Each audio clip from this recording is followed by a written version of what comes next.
In the vault today, I wanted to introduce you to the Magical Monarch of Mo, another book by LFrankBaum. He is a regular. This author is a regular in our house.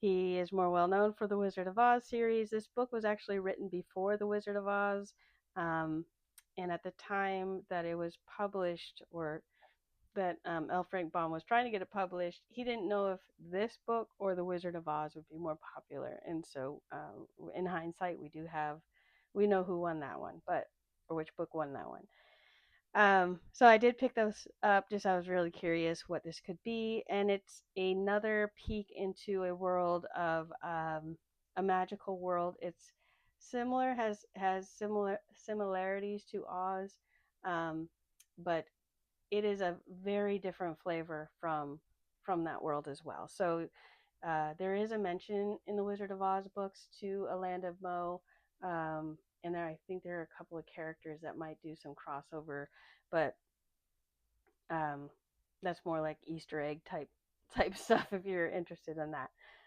The story is it takes place in a world where everything that people desire grows on trees. They're available. There's no poverty, anything like that. And there's it. It's the stories are sent around a monarch, so king, queen, their children, and each chapter is episodic, so it's self-contained.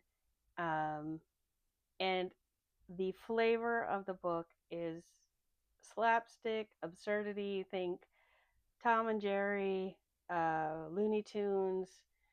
How far can we stretch the imagination? Um, that is this this book. These stories, yeah, it's very interesting that L. Frank Baum he told these stories to his sons, and then before writing them down, and just what a magical experience that would have been to hear these types of stories from their dad. But um, the chapters themselves, they take about 15 minutes each to read. There's a good number of illustrations to the text, and the text is not like super tiny or anything like that. Um, it's it's just so comedic and strange that yeah, there's nothing really to take seriously in these stories. For example, in this first chapter, the king goes to fight a dragon, and he gets his head bitten off by the dragon, and he comes home headless, and his wife is upset because she can't give him kisses anymore, and so he's giving a temporary head, and his going through different heads to find out him trying on different heads.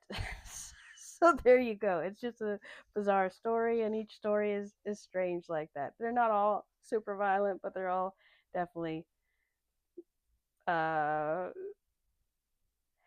definitely stretching imagination, as I was saying. So yeah, and a difference between this and Wizard of Oz, I would say, is there's not like any like there's not any character that I was really rooting for.